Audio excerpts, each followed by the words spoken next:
Hello everyone. तो finally हम आज इस वीडियो में बात करने वाले हैं बिहार बजट के बारे में। बिहार बजट से संबंधित जो भी चीज़ें आपको याद रखनी है, क्या एग्ज़ाम्स के लिए इंपॉर्टेंट है, आज इस वीडियो में आपको देखने को मिलेगा। काफ़ी अच्छे तरीके से मैंने कोशिश किया कि आपको हर चीज़ को समझाऊं और हर चीज़ अच्छे तरीके से आपके पास पहुंचाया जाए ताकि एग्ज़ाम्स में आप स्कोर कर पाओ। इसमें से अगर क्वेश्चंस पूछा गया, जो कि डेफिनेटली पूछा ही जाएगा, तो बस ध्यान से इस वीडियो के साथ आखिरी तक बने रहिए और सारी चीज़ें आपको क्लियर हो जाएंगे। तो चलिए ज़्यादा समय ना लीजिए, इस वीडियो को शुरू करते हैं। तो देखिए, बिहार बजट सबसे पहले ये पेश कब हुआ ये जानते हैं। तो ये पेश हुआ था 28 फरवरी 2022 को। 28 फरवरी 2022 को उप मुख्यमंत्री सह वित्त मंत्री तारकिशोर प्रसाद जी के द्वारा ये पेश किया गया था। ठीक है, कब? 28 फरवरी 2022 को।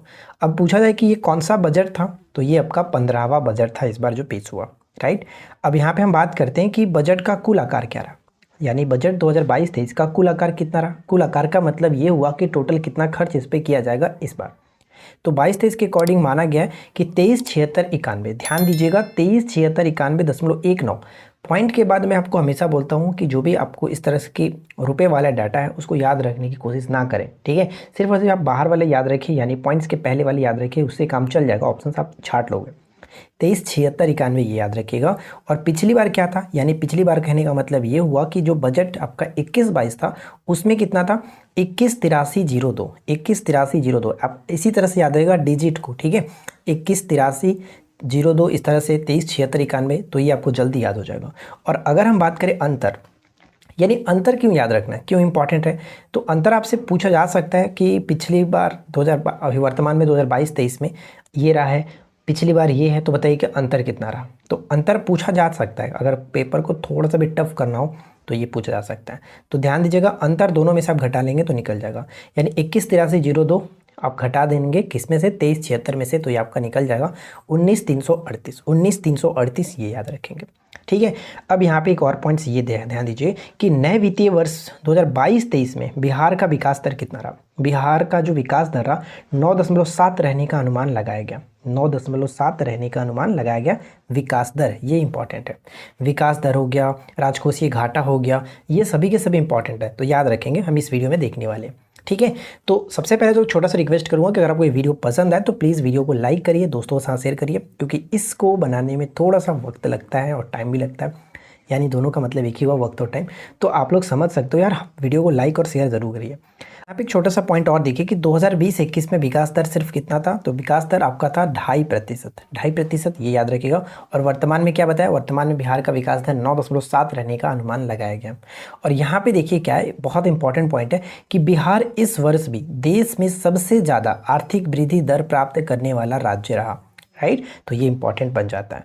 अब नोट में आपको क्या बताएगा कि बिहार का बजट जो है, बजट का आकार पिछली वित्तीय वर्ष की तुलना में कितना प्रतिशत अधिक था, कितना प्रतिशत बढ़ा हुआ है, तो 9% बढ़ा हुआ है। जैसे हमने ऊपर में क्या देखा था, चलिए यहाँ पर भी लिखा गया, देखिए क्या कि 21-22 में का जो आकार था, 21-22 का वो कितना था, 2.18 लाख करोड़। यानी अगर टोटल हम आंकड़ा बताएं तो कितना था, हमने देखा था 2183, कितना बताया था, 218302, 218302। तो यहाँ पे हम लोग बस इसको देख रहे हैं 21.8, यानी 2.18 लाख करोड़। अब यहाँ पे टोटल डाटा है। और 22-23 के अगर हम देखिए, यानी वर्तमान वाला वो कितना है, तो 237691, तो यहाँ पे देखिए 2.37 करोड़। तो इसके अकॉर्डिंग ये कहा जा रहा है कि जो पिछले वर्ष की तुलना में इस वर्ष जो है कितना बढ़ा है, 9.9% बढ़ा हुआ है, 9% बजट का आकार बढ़ा हुआ है। तो यही आपसे डायरेक्ट भी पूछा जा सकता है। चलिए, उसके बाद क्या है, राजकोषीय घाटा। तो राजकोषीय घाटा का अनुमान कितना लगाया गया, 3.47। बहुत इंपॉर्टेंट है, इसे याद रहेगा। राजकोषीय घाटा 3.47। रुपए में बात करें तो 25,885, 25,885। ठीक है, 25,885। पिछले वर्ष की तुलना में बिहार की अर्थव्यवस्था में वृद्धि कितनी रही, तो 2.5% की वृद्धि रही, ये याद रखिएगा, 2.5% की वृद्धि रही। अब यहाँ पे जो सबसे ज़्यादा पूछे जाने की चांसेस है वो आपको यही 3 जो कि डाटा आप देख रहे हैं इसी को पूछा जाएगा। जैसे कुल व्यय कितना रहा, यानी बजट का आकार ही कुल व्यय होता है, तो 237691 करोड़। पॉइंट के बाद मैंने आपको नहीं बोला याद रखने के लिए, पॉइंट के बाद आप याद मत रखिए, उससे कोई दिक्कत नहीं है। 237691 करोड़ ये याद है। उसके बाद राजस्व व्यय। तो राजस्व व्यय क्या है, देखिए व्यय को 2 प्रकार से होता है, एक राजस्व व्यय और एक पूंजीगत व्यय। तो जो राजस्व व्यय है वो कितना है, 1938 ना याद रखिए, 1956 याद रखिए, 1956 होता है। ठीक है, ये एक नया वर्जन से तरह आप याद रखिए, 1956 ना कि 1938। तो 1956 बस काम खत्म हो जाएगा। अगर पूछ ले कि कुल जो व्यय है, यानी कि जो राजस्व व्यय है कुल बजट का कितना प्रतिशत है, तो ये आपका 80.76%। ये भी प्रश्न बनेगा जो कि मैं आपको ऑब्जेक्टिव भी कराऊंगा इसके नेक्स्ट वीडियो में, तो इसलिए मैं आपको बता रहा हूँ, ध्यान दीजिएगा। तो देखिए कुल व्यय कितना है 237691 और राजस्व व्यय कितना है, तो राजस्व व्यय इसमें 19,1956 हो जाएगा। कुल बजट का कितना, कुल बजट का 80.76%। और पूंजीगत जो व्यय होता है वो हमेशा राजस्व व्यय से कम होता है, ये भी याद रहेगा। एक तरह से आपको ऑप्शंस को छांटने में आसानी होगी। तो पूंजीगत व्यय हमेशा ही राजस्व व्यय से कम होगा, तो ये कितना होता है 45,734। ठीक है, 45,734 मेरा अकाउंट नंबर का लास्ट डिजिट है, तो ये ध्यान रखिएगा 45,734, ये याद रखने में आपको इजी होगा।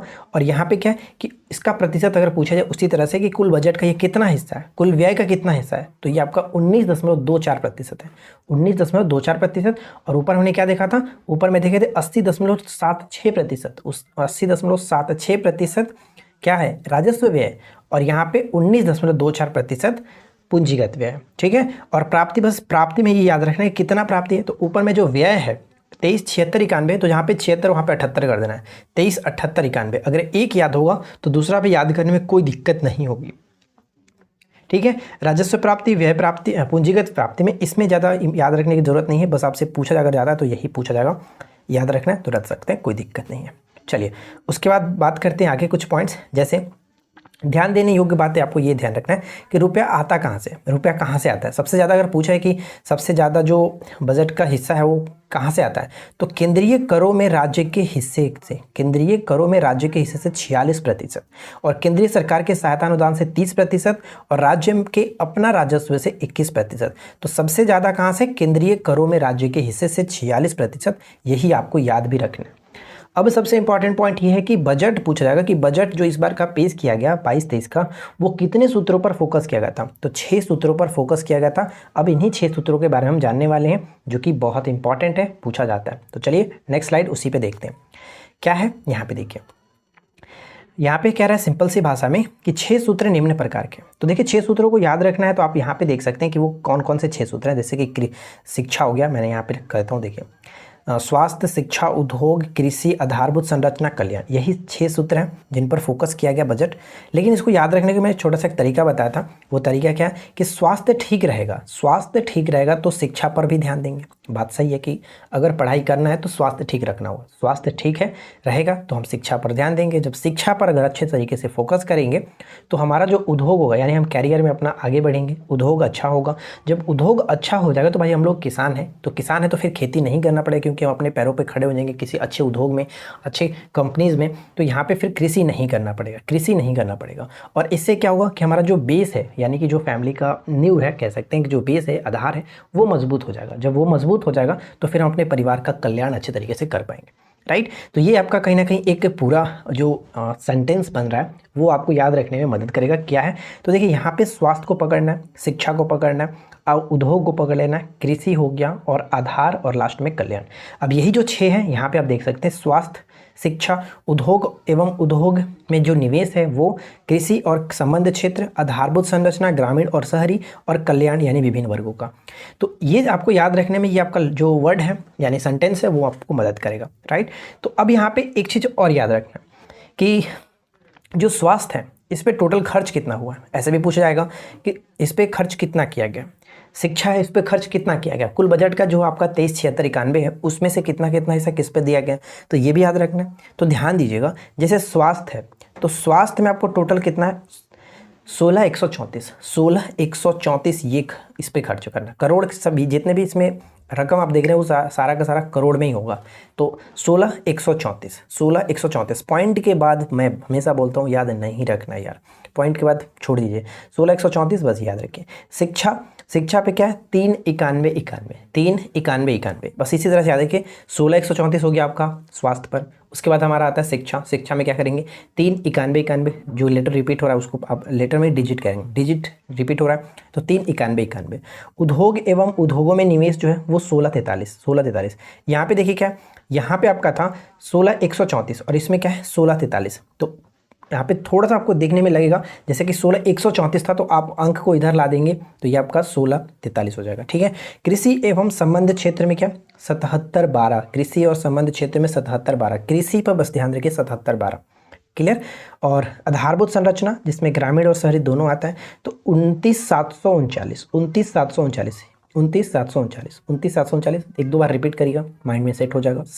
29,739। जैसे कल्याण है तो कल्याण यानी विभिन्न वर्गों में जो कल्याण की बात की गई 1 2 3, यानी जो कल्याण करना स्टार्ट करते हैं तो कैसे, एक व्यक्ति को करेंगे, दो व्यक्ति को, तीन करेंगे, नंबर बढ़ेगा।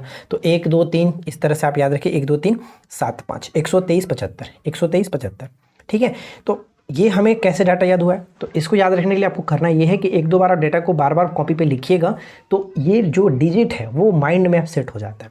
हमसे भी नहीं याद हो रहा था, लेकिन मैंने इसको याद किया इस तरह से लिख करके, तो ये आसानी से याद हो गया। अब यहाँ पे ध्यान दीजिएगा, आपसे ये पूछा जा सकता है कि जो 6 सूत्रों पर फोकस किया गया बजट, उसमें सबसे ज़्यादा किस पर खर्च होगा। तो सबसे ज़्यादा आप यहाँ पे देख सकते हैं किस पे, तो सबसे ज़्यादा खर्च होगा आपका शिक्षा पे, 39,191 या फिर 391, ठीक है, सबसे ज़्यादा खर्च इस पर हुआ। कितना, कुल बजट का 16.5% है, कुल बजट का 16.5% है। दूसरे नंबर पे किस पे खर्च होगा, दूसरे नंबर पे यहाँ पे हम आधारभूत संरचना पे देख सकते हैं, आधारभूत संरचना पे दूसरे नंबर पे खर्च होगा, ये आपका 29,739। ऊपर में हमने लिखा भी था, यहाँ पे देखिए क्या लिखा गया था कि 6 सूत्रों के आधार पर सरकार स्कूली शिक्षा को बेहतर बनाना चाहती है, बेहतर बनाना चाहते हैं, इसलिए इंफ्रास्ट्रक्चर जो है आपका आधारभूत, इस पर भी खर्च किया जा रहा है और शिक्षा पर खर्च किया जा रहा है। तो 2 क्षेत्रों में सबसे ज़्यादा आपको याद रखें, जैसे सबसे ज़्यादा हो गया शिक्षा पर 16.5%, 391 और दूसरा जो कि आधारभूत संरचना 29,739, और सबसे कम किस पे था, सबसे कम उद्योग पे था 1643, जबकि एक यहाँ पे कहेंगे अगर 16,134 का आ जाए तो ये किसका हो गया, ये आपका हो जाता है स्वास्थ्य के लिए, ठीक है, स्वास्थ्य के लिए, जबकि 1643 हो जाता है उद्योग के लिए। तो ये क्लियर हो गया। तो यहाँ तक आपको कोई समस्या नहीं होनी चाहिए और अच्छे तरीके से सारी चीज़ों को याद रखना है। अब देखिए 7 निश्चय 2.0 जो है, इसके बारे में आपको बहुत बार बता चुका हूँ, यानी अब यहाँ पर लेकर के करीब आपका चौथी बार हो रहा है। तो चौथी बार आप इसको याद रख लीजिए। कुल बजट का कितना हिस्सा है, यानी 7 निश्चय जो 2 योजना है, ये आपका कुल बजट का 5,000 करोड़ इस पर खर्च करना है, 5,000 करोड़, ठीक है। तो इसमें 7 जो योजना है आप इसको एज इट इज़ याद रखेंगे, जैसे युवा शक्ति, बिहार की प्रगति, 1153 युवाओं को चंदा देना है, कितना देना है, युवाओं से चंदा हम लेंगे कितना, 1151 रुपये, यानी 1153 रुपया, उसके जस्ट पास में 1151, चंदा 51 21 इसी तरह से लिया जाता है ना, तो याद रख लीजिए 5153, ठीक है। युवाओं से चंदा कितना लेंगे, 1153। उसके बाद सशक्त महिला, सक्षम महिला, मैं आपको बता चुका हूँ कि सशक्त महिला, सक्षम महिला को कैसे याद रखते हैं। जब हम छोटे स्कूल, यानी जब छोटे थे, सरकारी स्कूल में पढ़ते थे, तो वहाँ पे क्या कहा होता था कि जो गर्ल्स होती थी उनको छात्रवृत्ति के लिए, पोशाक के लिए 900 रुपये मिलते थे। तो 900 रुपये आप याद रख लीजिए, सशक्त महिला, सक्षम महिला, 900 करोड़, ठीक है।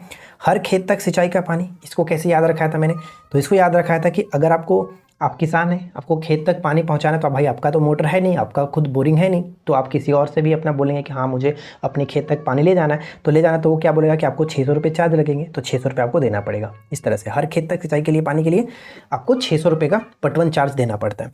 उसके बाद साफ गाँव समृद्ध गाँव, साफ गाँव समृद्ध गाँव कैसे याद रखा था हमने, इसको याद रखने के लिए सिंपल सा तरीका ये था कि हमने ये कहा था आपसे कि हमारे गाँव में एक संस्था है, वो क्या करता है कि उसके पास आप जाओगे कि भाई हमारा गाँव पूरा जो कि गंदा है उसको साफ़ करना है, तो वो बोलता है कि भाई सिर्फ और सिर्फ हमारा जो चार्ज है वो 847 रुपये का चार्ज है, 847 रुपये दीजिए, आपके गांव की सफाई हम लोग कर देंगे, हमारी टीम कर देगी।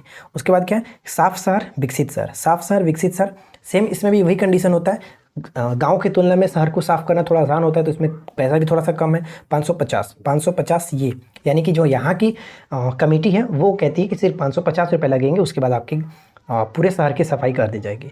सुलभ संपर्कता क्या, सुलभ संपर्कता यानी कि आवाजाही गमन, इधर उधर जाने के लिए आपको कितना इसमें है, मेंटेनेंस चार्ज 450 रुपया। आप एक एजेंसी के पास जाते हैं, आप बोलते हैं कि भाई हमें पूरा बिहार घूमना है, तो बोलता है कि सिर्फ और सिर्फ बस 450 रुपये पे करिए, पूरा सुलभ संपर्कता आपको कराया जाएगा, हर जगह अच्छी तरीके से परिवहन सुविधा दी जाएगी, कंप्लीट कराया जाएगा। तो सिर्फ और सिर्फ चार्ज कितना, 450 रुपये का। उसके बाद सबके लिए अतिरिक्त स्वास्थ्य सुविधा, भाई अतिरिक्त स्वास्थ्य सुविधा यानी कि बस 500 रुपये दीजिए, आपके मेंबर जितने भी हैं उन सभी को अतिरिक्त स्वास्थ्य सुविधाएं दी जाएंगी, कोई दिक्कत नहीं है, 500 रुपये में सारी चीज़ें मेंटेनेंस हो जाएगी। क्लियर। तो देखिए यहाँ तक आपको बजट में जो इंपॉर्टेंट पॉइंट्स थे, ज़्यादा चांसेस है पूछे जाने की, वो इसी में से पूछे जाएंगे। अब कुछ एक्स्ट्रा पॉइंट भी मैंने नोट डाउन कर दिया है जो कि क्वेश्चंस के फॉर्म में, तो एक बार हम पढ़ लेते हैं, आप इसको याद रख लीजिएगा। जैसे इंपॉर्टेंट पॉइंट्स बजट के संबंध में कि बिहार में किसानों को जैविक प्रशिक्षण के साथ साथ जैविक खेती के प्रोत्साहन के लिए कितना, यानी 11,500 रुपये प्रति एकड़ की आर्थिक सहायता दी जाएगी। कितना, 11,500 रुपये की प्रति एकड़ की आर्थिक सहायता दी जाएगी।